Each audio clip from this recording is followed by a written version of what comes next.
Essas duas estratégias resultam em atitudes muito diferentes com relação à vida e à inteligência. A primeira valoriza cada indivíduo. Amor, cuidados e laço afetivo tem um valor determinante nesse grupo. Essa estratégia reprodutiva só dá bom resultado quando os pais investem uma quantidade considerável de energia para preservar as crias. A segunda estratégia, por sua vez, não valoriza o indivíduo e enfatiza a sobrevivência da espécie ou do grupo como um todo. Para eles, a individualidade não tem significado. A estratégia reprodutiva tem implicações profundas na evolução da inteligência. Quando duas formigas se encontram, por exemplo, trocam um número limitado de informações por meio de odores químicos e gestos. Apesar de mínima, a informação trocada é capaz de levá-las a criar túneis e galerias elaboradas para construir o formigueiro. Da mesma forma, as abelhas, embora se comuniquem por meio de uma dança, conseguem fazer colmeias complexas e localizar canteiros de flores muito distantes trabalhando de forma coletiva. A inteligência delas não é formada individualmente, mas vem da interação holística de toda a colônia e dos seus genes. Portanto, imagine uma civilização extraterrestre inteligente baseada na segunda estratégia, como uma raça de abelhas inteligentes. Nessa sociedade, as abelhas operárias que voam todo dia à procura de pólen são descartáveis. As operárias não se reproduzem e vivem com o único propósito de servir a colmeia e a rainha, por quem elas se sacrificam sem hesitação.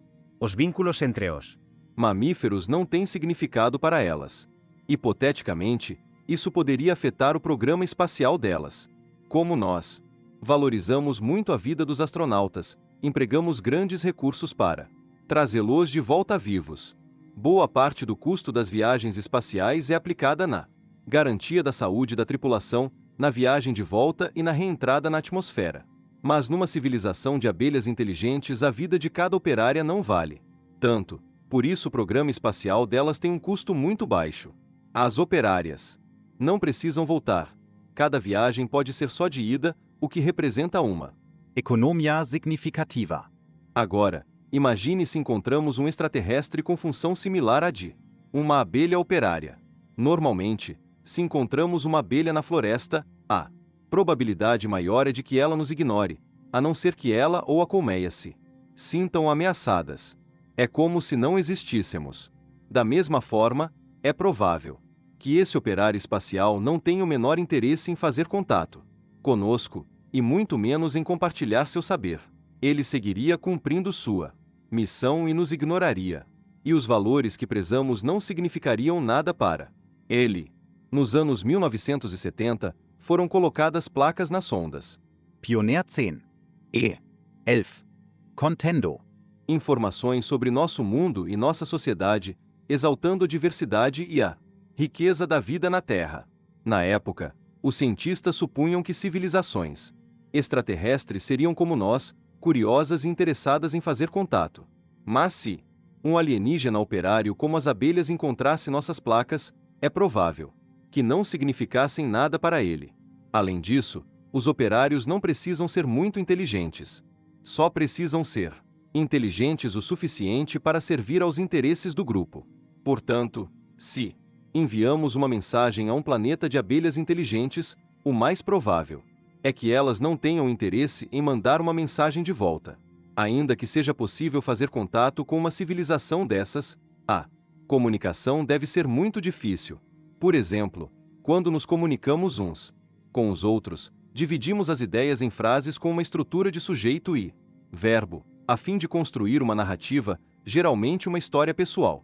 A maioria de nossas frases tem a seguinte estrutura: eu fiz isso, ou eles fizeram aquilo.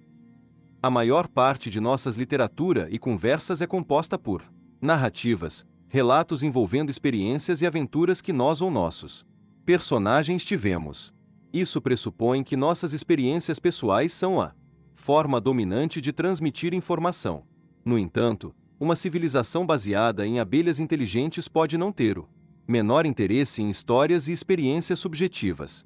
Sendo uma civilização altamente coletivizada, as mensagens não devem ser pessoais, mas puramente factuais, contendo informações necessárias à vida da colmeia, e não amenidades. E mexericos para elevar a posição social individual.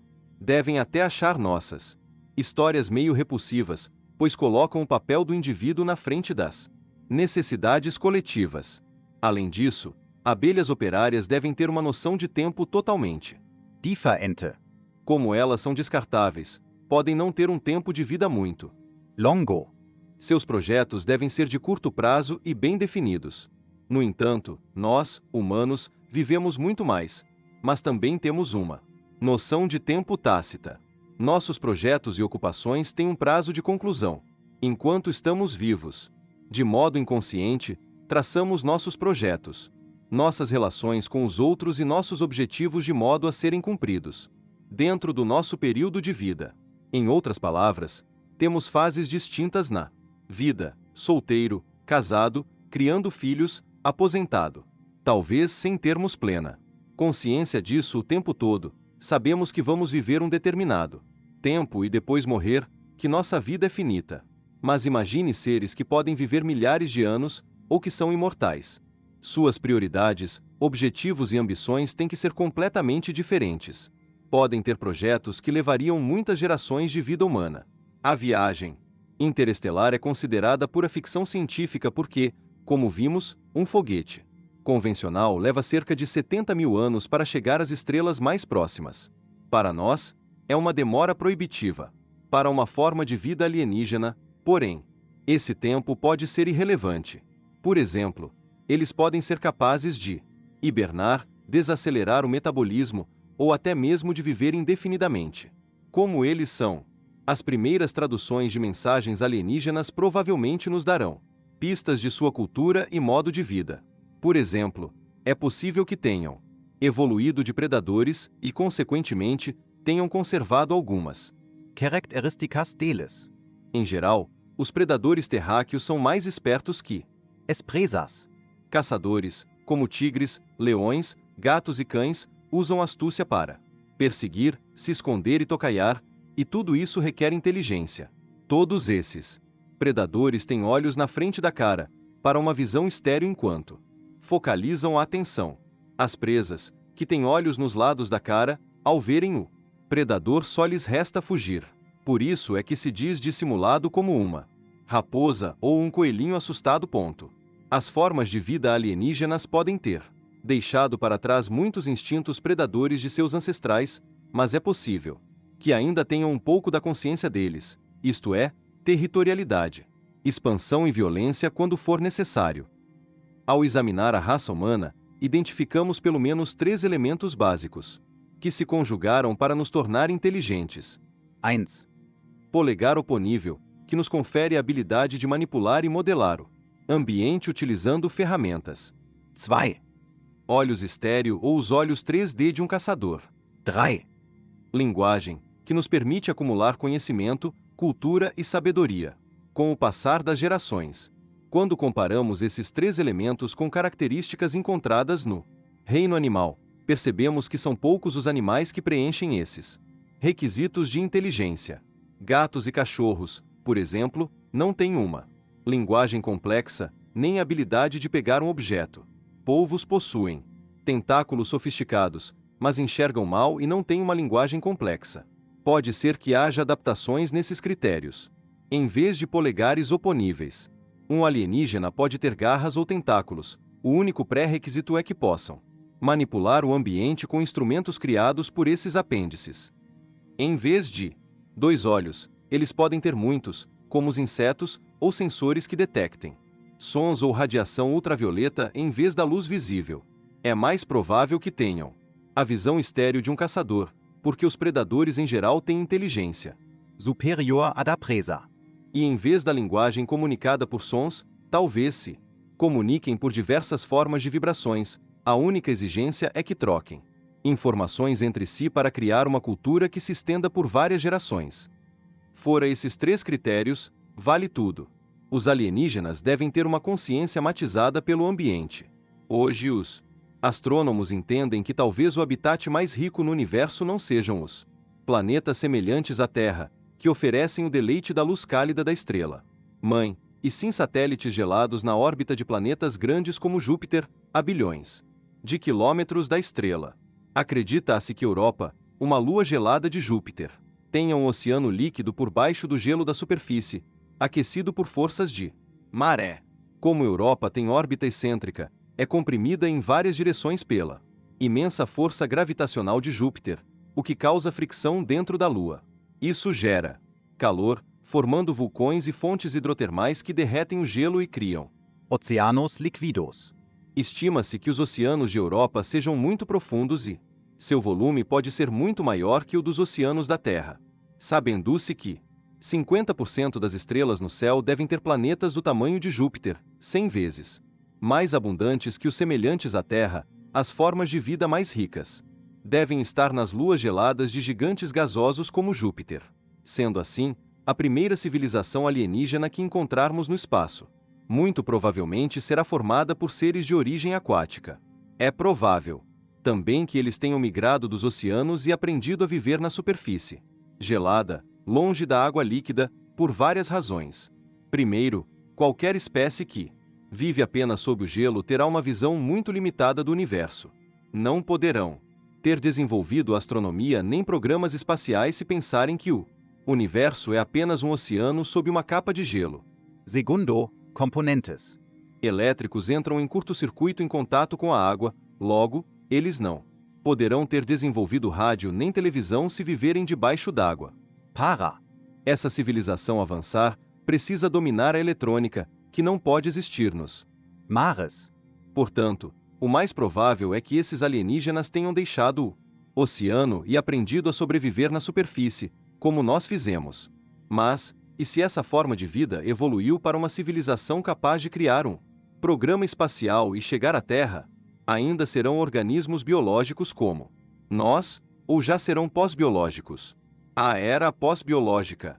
Um dos cientistas que tem se dedicado a essas questões é meu colega Dr. Paul Davis, da Universidade do Estado do Arizona, perto de Phoenix.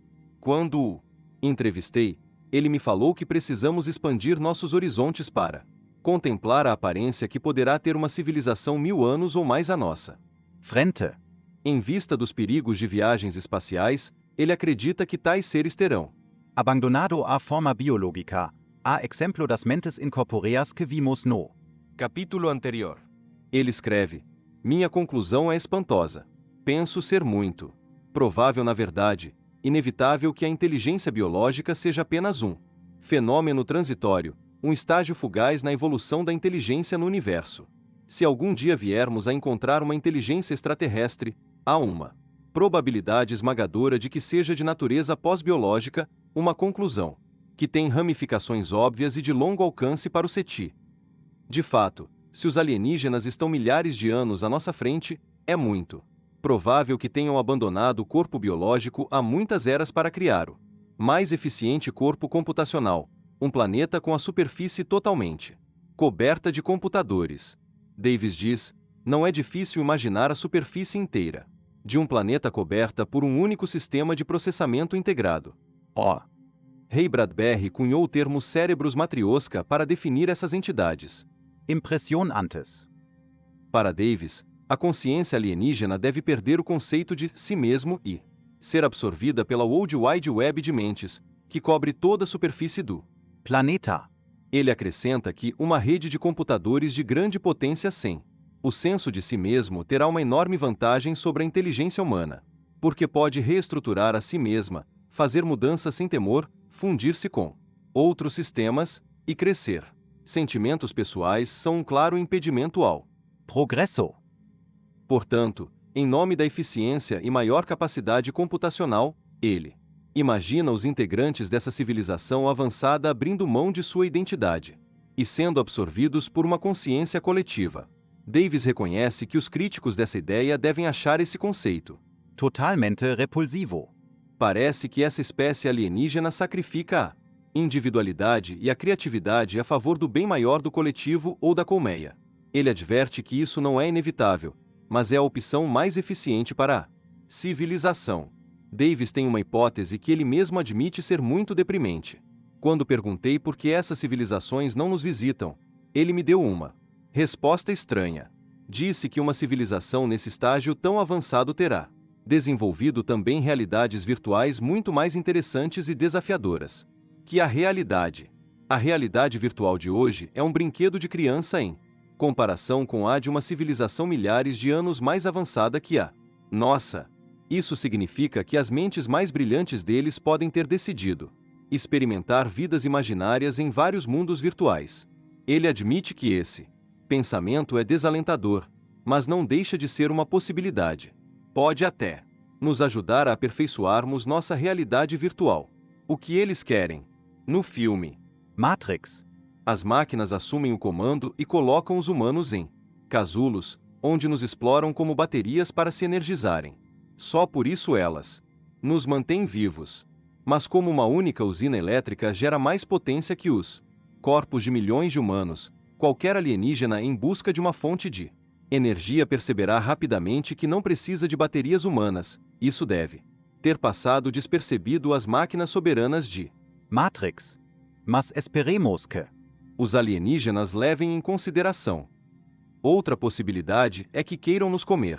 Isso foi explorado num episódio de Além da Imaginação, em que alienígenas aterrissam na Terra prometendo benefícios tecnológicos e convidam voluntários para conhecer seu belo planeta. Mas os alienígenas esquecem aqui um livro chamado Como Servir Homens, que os cientistas tentam decifrar a fim de descobrir as maravilhas que eles têm para compartilhar conosco, e descobrem ser um livro de culinária, mas como somos feitos de DNA e proteínas totalmente diferentes das deles, podem ter dificuldade para nos digerir. Outra possibilidade é que queiram saquear todos os recursos e minerais valiosos da Terra. Esse argumento pode ter certo fundamento, mas, se eles são tão avançados ao ponto de viajar tranquilamente pelas estrelas, devem encontrar muitos planetas desabitados, com recursos que podem saquear sem se aborrecer, com nativos indóceis. Do ponto de vista deles, seria uma perda de tempo tentar colonizar um planeta habitado quando há alternativas melhores. Então, se os alienígenas não querem nos saquear nem escravizar, que perigo eles oferecem? Pense num veado na floresta. De quem ele deve ter mais medo? De um caçador cruel armado de espingarda, ou de um construtor tranquilo com uma planta topográfica na mão? O caçador pode assustar o veado, mas só alguns veados são ameaçados por ele. Mais perigoso é o amável construtor porque o veado nem aparece no seu radar. Ele está tão concentrado em transformar a floresta num empreendimento imobiliário que nem pensa no veado. Em vista disso, como seria de fato uma invasão? Nos filmes de Hollywood, há uma falha gritante. Os alienígenas estão sempre por volta de um século à nossa frente, e geralmente inventamos uma arma secreta ou exploramos uma fraqueza qualquer na estrutura deles para expulsá-los, como em A Invasão dos Discos Voadores. Mas o diretor do SETI, Dr. Seth Shostak, me disse que uma batalha com uma civilização alienígena avançada seria como uma luta entre o Bambi e o Godzilla. Na realidade, os alienígenas devem ser milhares ou milhões de anos mais avançados em armamentos, então, de um modo geral, temos poucas chances de defesa. Mas talvez possamos aprender com os bárbaros que derrotaram o maior império militar da época, o Império Romano. Os romanos eram mestres em engenharia, capazes de criar armas que arrasavam vilas, e de construir estradas para levar suprimentos a postos avançados do vasto império. Os bárbaros, recém-saídos de uma existência nômade, tinham poucas chances contra o exército romano e seu poder destruidor. Os romanos eram mestres em engenharia, capazes de criar armas que arrasavam vilas, e de construir estradas para levar suprimentos a postos avançados do vasto império. Os bárbaros, recém-saídos de uma existência nômade, tinham poucas chances contra o exército romano e seu poder destruidor. Mas a história registra que, à medida que se expandia, o império ia enfraquecendo, por lutar em muitas frentes, afundar-se em tratados e dispor de uma economia insuficiente para sustentar tudo, principalmente em vista do declínio gradual da população. Além disso, com escassez de homens, o império precisava recrutar jovens soldados bárbaros e promovê-los a posições de comando. Inevitavelmente, a tecnologia superior romana foi passando para os bárbaros, que, ao fim de algum tempo, começaram a dominar a própria tecnologia militar que os dominara. Já no fim, o império enfraquecido por intrigas internas, falta de comida, guerras civis e um exército espalhado demais, deparou-se com bárbaros capazes de enfrentar o exército romano até deixá-lo inativo. Os saques de Roma entre 410 e 455 d.C. abriram o caminho para a queda final do império em 476. Da mesma forma, é provável que num primeiro momento os terráqueos não representem um perigo real no caso de uma invasão alienígena, mas com o tempo descobrirão os pontos fracos do exército invasor, suas fontes de energia, seus centros de comando e principalmente de seus armamentos. A fim de controlar a população humana, os alienígenas terão que recrutar colaboradores. Isso resultará numa difusão da tecnologia entre os humanos. Assim, um exército desordenado de humanos pode conseguir organizar um Contra-Attacke. na estratégia militar oriental, como os ensinamentos clássicos de Sun Tzu M. A arte da guerra. há um meio de derrotar um exército superior. Primeiro, permite-se que ele invada o território. Quando estiverem em terreno desconhecido e os soldados dispersos, é possível contra-atacar no ponto mais fraco deles. Outra técnica é usar a força do inimigo contra ele. No judô, a principal estratégia é usar a seu favor o ímpeto do adversário. Você deixa o adversário atacar e nesse momento passa uma rasteira ou derruba de repente, explorando a massa e energia dele. Quanto mais pesado, com mais força ele bate no chão. Talvez o único meio de lutar contra um exército superior seja deixar que invada o território, e então tentar descobrir seus segredos militares e conhecer seus armamentos, e depois usar as próprias armas e segredos do invasor contra ele. Portanto, um exército alienígena não pode ser derrotado numa luta direta, mas terá que ir embora se não puder vencer e o custo de um empate for muito alto. O sucesso depende de privar o inimigo de uma vitória. Acredito, porém, que é muito provável que os alienígenas sejam benevolentes e praticamente nos ignorem. Não temos nada a oferecer a eles. Se vierem, será mais por curiosidade ou para fazer um reconhecimento. Como a curiosidade foi uma característica essencial para nos tornarmos inteligentes, é provável que qualquer espécie alienígena seja curiosa e talvez queira nos analisar, mas não necessariamente fazer contato. Encontro com um astronauta alienígena. Ao contrário do que acontece nos filmes, provavelmente não teremos um encontro pessoal com criaturas alienígenas. Seria muito perigoso e desnecessário. Assim como enviamos Rovers. para explorar Marte, eles devem enviar substitutos orgânicos ou mecânicos ou avatares, que podem suportar melhor as adversidades da viagem interestelar. Dessa maneira, os alienígenas que encontrarmos nos gramados da Casa Branca podem não parecerem nada com seus senhores no planeta nativo. Os senhores projetarão sua consciência no espaço por meio de representantes. Muito provavelmente, eles enviarão sondas robóticas à nossa Lua, que é geologicamente estável, sem erosão. Essas sondas são autorreplicantes, isto é, criam uma fábrica e produzem, digamos, 1000 cópias delas, são chamadas sondas de von Neumann, em homenagem ao matemático John von Neumann, que lançou as bases do computador digital. Ele foi o primeiro matemático a considerar seriamente a questão das máquinas que se reproduzem. Essa segunda geração de sondas é enviada para outros sistemas estelares, onde cada uma delas cria uma terceira geração de outras 1000 sondas, totalizando 1 milhão. Depois, elas se dispersam e criam outras fábricas, chegando ao total de 1 bilhão de Sondas. Tendo início com apenas uma sonda, chegam a 1000, 1 milhão, 1 bilhão. Em 5 gerações, 1 quatrilhão de sondas. Logo haverá uma esfera gigantesca se expandindo quase à velocidade da luz, contendo trilhões e trilhões de sondas, colonizando a galáxia em poucas centenas de milhares de anos. Davis leva tão a sério essa ideia das sondas autorreplicantes de von Neumann que já pediu financiamento para vasculhar a superfície da Lua à procura de vestígios de presença alienígena. Ele quer fazer uma varredura na Lua para detectar emissões de rádio ou anomalias de radiações que indiquem a presença de alienígenas, talvez milhões de anos atrás. Ele publicou um artigo com o Dr. Robert Wagner no periódico científico, Acta Astronautica, pedindo que examinassem atentamente as fotos do Lunar Reconnaissance Orbiter com uma resolução de até 45 centímetros.